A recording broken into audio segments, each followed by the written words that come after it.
男嘉宾丁先生32岁，来自湖南，婚庆；女嘉宾于女士31岁，来自湖南，无业。来，有请两位，有请。欢迎两位啊！二宝多大2个月。男孩女孩？男孩。大宝呢？男孩。压力大不大？特别大。吵架吗？经常吵，一吵就提离婚。啊。我现在已经是完全受不了他了，好像跟了我以后。 让你受了特别大的委屈似的。主持人，你应该也知道，女孩子就是喜欢提嘛，但是我也不是真的要离，我就是要她改。对。但是她就老不改，我提离婚她都不改。我觉得我做的挺好的，在外面忙工作，回家来还得照顾你。你像，就是晚上他有时候喝水，倒一杯凉水吧，他说太冷了啊；倒一杯热水吧，他就说太烫了。就为了这样的一个小事情，能够给我吵一整夜。他说的这都是特别小的事情。 其实我们中间还发生了很多事，最主要的是我觉得他婚前和婚后的差别太大了。哎呀，4、5年了，都二宝了，还提那往事干什么呀？不是，因为我现在本来带2个小孩，我就特别的烦躁。那他就是经常对我爱答不理的，要不就是不耐烦。行，那咱们就从头开始说起啊，哪些变化？ 像结婚前就谈恋爱的时候，我要去哪就不用我说，他都是风里来雨里去，就主动的接送。现在我要去哪里，他就说你自己会开车，为什么要我送？哦，这本来也是嘛，我得要忙我自己的事情。我现在都是2个孩子的爸爸了，我不能一天到晚的围着你转吧？没多大的事儿，就这事儿啊。 还有就是一点都不浪漫了。以前谈恋爱的时候就送我花呀，放孔明灯啊，特别的给我惊喜。现在我过个什么情人节啊、七夕节，我觉得这些节跟我根本就没有任何的关系。他就说，反正钱都在你手里，你想买什么你就买什么。不是钱是在你手里吗？钱是在我手里啊。你拿什么钱买呢？那他可以再额外赚呢。这就有点不讲理了哈。你要允许我们留私房钱，我们可以留了私房钱买给你。 私房钱，那我不知道他有没有。有没有私房钱？没有，我赚的每一分钱，除了吃饭、喝水、抽烟以外，全部都给你了。那你上次520，你还发了个5200的红包给我。对呀，哎，这我红包从哪儿来的？我不给你了吗？所以我的意思就是，他买礼物的钱他还是赚得到的。还有特别让我生气的就是我的亲妹妹，也就是跟他站在一边，就说我产后啊也有点毛病。我就特别的受不了，因为我家里人也不帮着我。啊，可以啊，争取广大的人民群众支持你，会斗争啊，没有。我其实真的没有说特意的要联合起你妹妹一起来对付你。我知道我妹妹为什么对你这么好，你收买她呀？怎么收买？她拿钱啊。全部都给你了吗？所以我才生气啊！她还有多余的钱给我妹妹。不是，你怎么知道她有多余的钱给你妹？转账记录被我看见了。转了多少钱？转了2000块钱。钱从哪儿来的？是这样的，她是我小姨子嘛，她想换个手机啊，差2000块钱啊。 跟我姐夫开口了，我作为姐夫必须得借吧。我没有同意，你也没有让我知道，而且我也跟你讲了，你这个借给他了，那基本上就是肉包子打狗。那是你妹哎，这个妹妹向着他啊。啊。你妈像谁啊？就是我觉得我妈她也是不知道要怎么搞。行，今天不都来了吗？啊，来，请上来，看向着谁。 同家。哎，不是的，你们2个怎么走到他那边去了？妈妈。你好，你好，这您闺女。对。这是女婿。对。这您二女儿。妹妹，你觉得你姐和你姐夫这个要离婚这件事，你赞同吗？我个人是不赞同的。不赞同啊。但是我觉得我姐姐有点神经质了。什么？你想我有点神经啊？不是，他说神经质，不是神经啊。你别想啊，其实我们2个吵架有很大一部分原因都是因为你。 他现在什么事就是都觉得自己是对的啊，然后逮谁就说谁啊。之前生大宝的时候，半夜3更就打电话给我跟我妈，说他跟我姐夫过不下去了，说我姐夫不关心他，然后要离婚怎么着。后面2宝下来以后，他又把这样的话又说了一遍，然后打电话给我妈，弄得我妈晚上也睡不好。确实我都受不了他，别说我姐夫了，真的我都受不了他。你别讲这样的话，主持人是这样的，其实我受不了他，为什么？现在他住在我家里面。他为什么还住你家？就是因为这个事情我特别生气。她28岁了，也还没结婚，又没找男朋友。然后我没结婚跟你有什么关系啊？对，那是她的自由啊。是她的自由，可是呢，她又不会搞饭吃。我妈呢就特别不放心她，所以就要在家里照顾她。但是我现在我的2宝生了，那我自己一个人搞不过来，所以我就要我妈妈来帮我，就是帮衬一下。然后我妈又放心不了她，就直接把她也带过来了。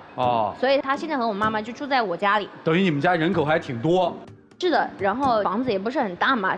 她住在我家也就算了。每天睡到12点钟才起来。任何的家务都不做，每天喜欢搞直播，搞到晚上凌晨3、4点钟。我搞直播，我也是在赚钱啊，我又没花你1分钱，对吧？你还好意思？你赚的钱去哪里了？要不然你为什么要找你姐夫要拿2000块钱啊？而且这是找他周转一下，我又不是说不还，对不对？现在也没有还。那这是我跟他的事情，他都没有催我还，你催我干嘛？我家里面的钱是我做主，好吗？好。那我等一下就把钱给你好了，小姨子直接转给你。小姨子在你们家住，交家用吗？不交啊，这不好意思吧？妈妈听了俩闺女这么逗，心里挺难受的吧？不舒服啊？是这样的啊，吱吱要哭哈。是的，心里不哭。没事。其实怎么说呢？我这个大女儿真的也挺不容易的。是。我知道她怀大宝的时候啊，她就讲到，她前面怀大宝的时候，她都不想要这个儿子。当时啊，她就是工作嘛，但是要她选择。如果要工作的话，这小孩就要留掉。如果不要工作的话，你就选择小孩。但是他这个小孩是我要他一定选择，因为那时候他的年龄也已经不少了。我就说还是先把小孩生下来再说吧。工作的事以后还是可以慢慢解决，是吧？哎呀，妈妈，你不要讲那么多。我现在最主要的就是妹妹回家去。回家去啊！这个从离婚又转变了啊，要把妹妹。我可以回去啊，我可以回去。我回去我还自由自在呢，我还不用受你气，对不对？那你赶紧我在家里的话，妈妈给我做好饭，对吧？我也不需要操这个心，是不是啊？那你赶紧回去，而且你不要我跟你姐夫在吵架的时候，然后你就说我不对，说我有狂躁症什么。那你本来就不对呀，这是事实呀。哎，姐夫，说句话呀。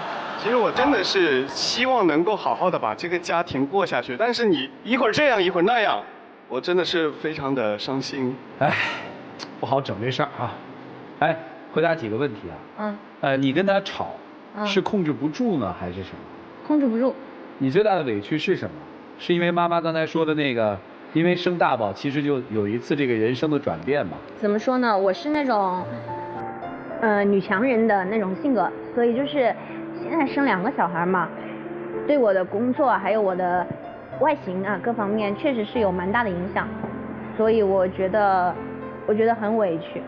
你是不是觉得这个过去生个大宝，3岁的时候差不多熬出头了，对，然后又2宝，等于又跌进了这个深渊。对啊，我现在又要3年。所以你觉得挺绝望的是吧？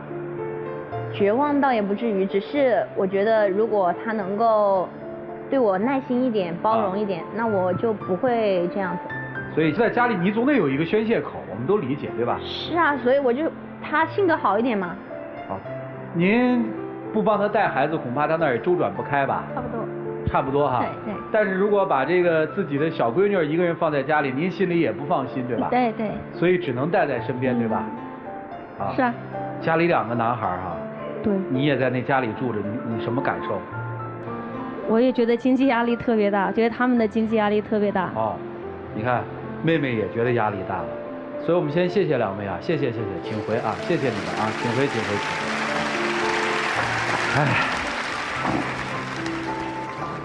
其实妹妹和妈妈来，无外乎于告诉我们一件事儿，就不容易嘛。所以今天来，实际上面是想干嘛？今天他来，他是说他受不了了。其实我的诉求就是，我觉得他如果可以按照我的想法来改的话，那就。你的想法是？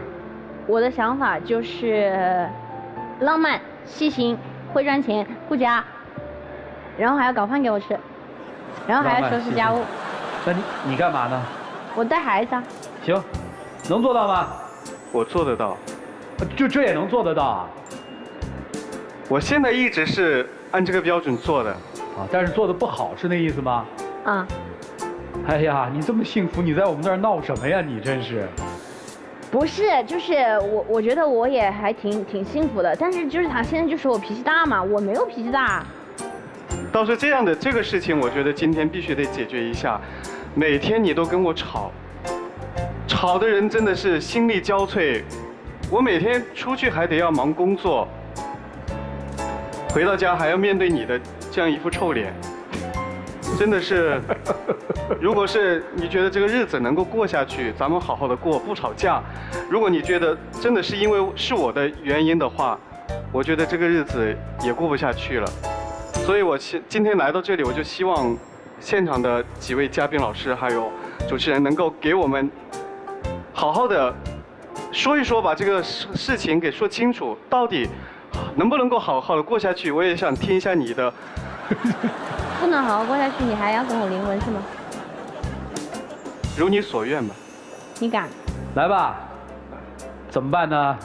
一起进入丘比特问卷。我儿子现在1岁半，我特别理解你这个时期，它是一个非常特殊的时期。我讲你听不明白，只有亲身经历的人才能理解。但是你需要明白的是什么？你们2个人的关系发生了2次重大的转折，是什么？本来的2人世界打破了，变成3人世界。3人世界刚刚稳定了一段时间，又打破重建成4人世界。4人世界刚刚有，然后丈母娘和小姨子又来了，又打破重建。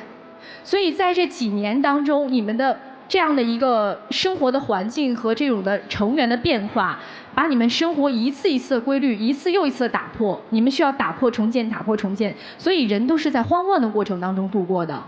你肯定这几年过得特别兵荒马乱，觉得可能连一个安稳的觉都睡不好，每天白天起来都觉得这怎么又到一天了，而且特别紧张，有紧迫感。你也不知道压力从哪儿来，外面工作一大堆，回家以后孩子哭闹，老婆又是这副脸，你肯定受不了。对。但是我该怎么劝你呢？就确实挺难的。就顺着我就好了嘛。不是，我跟你讲，女人需要的有的时候就是一句温暖或者说窝心的话。你有的时候动作做没做到没关系，但是你话到了，我们就会高兴，把我们当孩子哄啊就好了。还有一点，我建议你啊，确实可能现在条件不允许，但是想办法过一下2人世界。我的意思是让你找到你那个时候的感觉，你知道吗？就是你的心态能够回到那个时候，能够想到他的好，因为你先想到他的好，你才能理解他现在的不容易。就是沙大老师，半年前、1年前在家里也像你一样，今天他走出来了。对，我走出来了，我走出来这个神经的状态了。就因为当时我就是这样，然后我先生就带我出去了一趟啊，我的心态也有变化，他的心态也有变化。就是在因为2人世界的时候，有的时候你抛开了所有周遭，让时间慢下来，你有时间去思考很多东西，人的思路也会变得清楚。就我们先停下脚步，捋一捋这些事儿。我当时也是坐月子的时候，我产后抑郁了，全家人一家子开开心心的，我就基本上30天到42天就每天不同理由哭，我老公都吓傻了。但是真的就那种状态很难受，你自己也难受，但需要的是什么？自救，看很多的书，利用闲碎的时间去做一些有意义的事情，然后最重要的就是开始做计划。我在什么时候要付出工作，哪怕我做不了以前的工作，但是我要想想，如果我做不了以前的工作，我现在能干嘛？就做自己以后人生的规划。当你一步一步把自己充实起来之后，一点一点的小目标在实现、在完成的时候，你也不会觉得眼前的每一个人都很烦了，那个状态就走出来了。明白了吗？明白。我现在回想我那个时候，我真的就挺心疼我的家人的，能忍受那么神经病的我。我希望有一天你也能像我这样，就回过头来回顾，一下理解到丈夫、妈妈、妹妹的不容易，好吗？加油啊！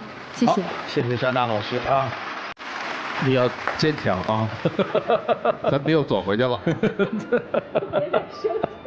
勾起伤心事儿了啊！来。但是我觉得啊，女孩来这儿不是听这个的，就是，女孩来这儿是找帮手的。所以我先替你说她，你真那么完美啊？你真不知道自己错哪儿了吗？在家里头有俩帮手，今天到这个舞台就是说，我要让各位专家去观众们评评到底谁错哪儿了，对不对？谁错了？你错了这么多，我在外头这么辛苦的工作，每天都要跟我吵架，对不对？我告诉你错哪儿了吧？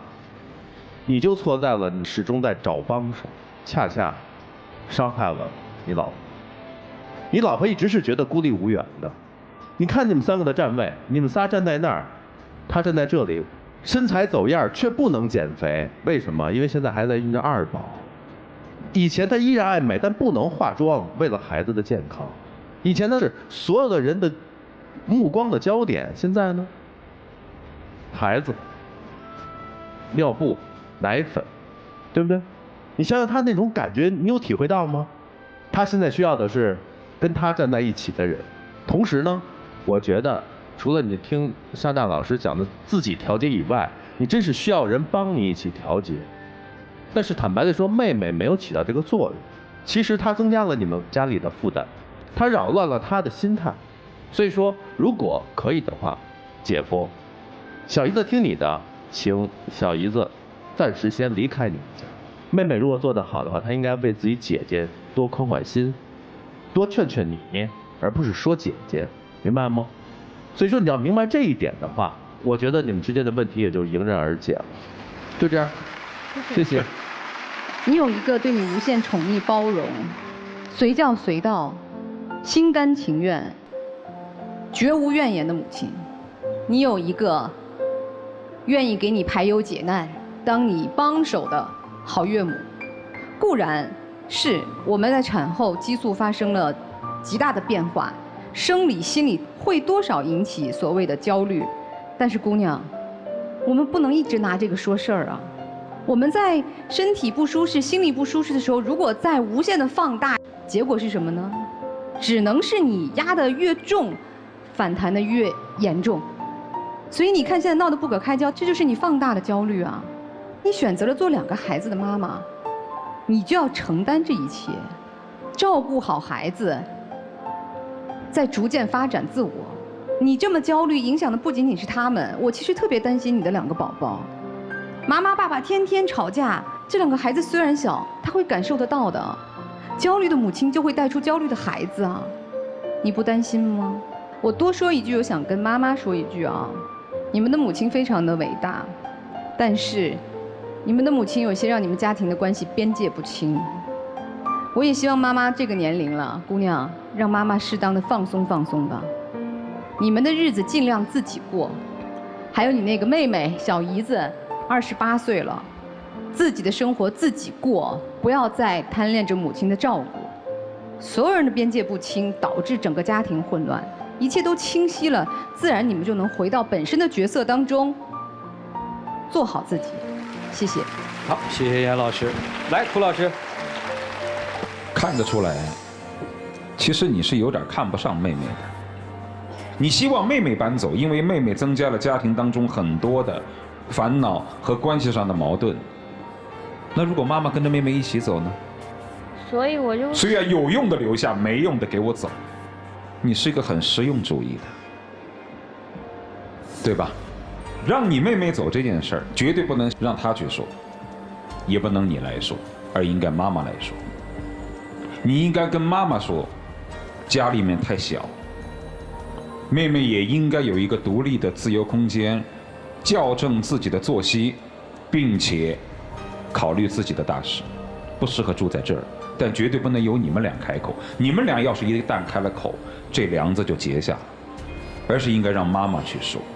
除了刚才所说的那种方式方法，让妹妹出去，让母亲来说，还有你和她之间的矛盾，这些解决方式之外，你首先应该修身养性。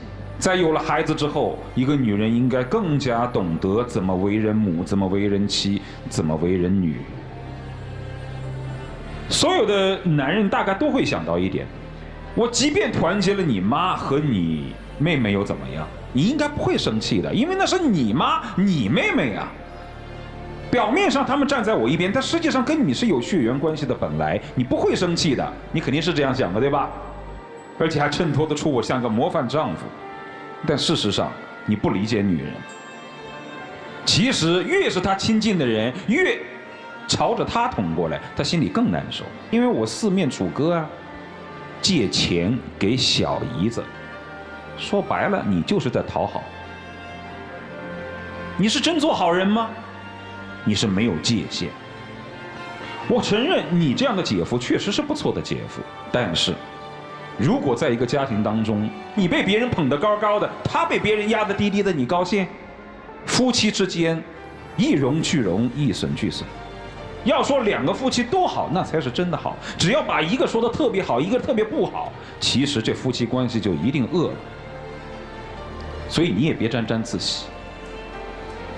任何事情得有主有次。在这个家庭生活当中，你妈、他妈还有妹妹都是外人。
加油吧！来，一起进入那几天和古方红糖真情60秒。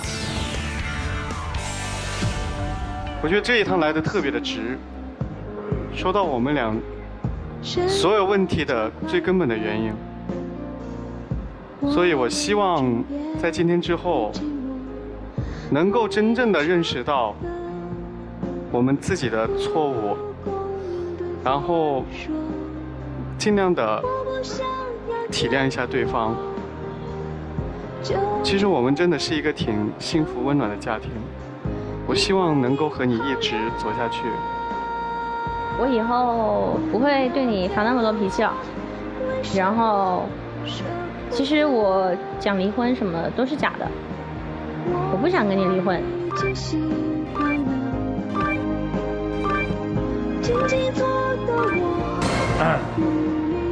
行了，没事了，别较那么大的真儿啊，回吧。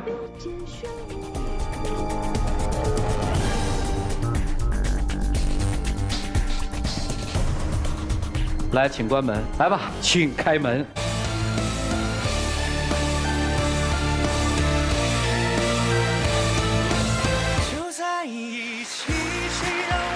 还拿着个劲儿，哎呦，快去吧。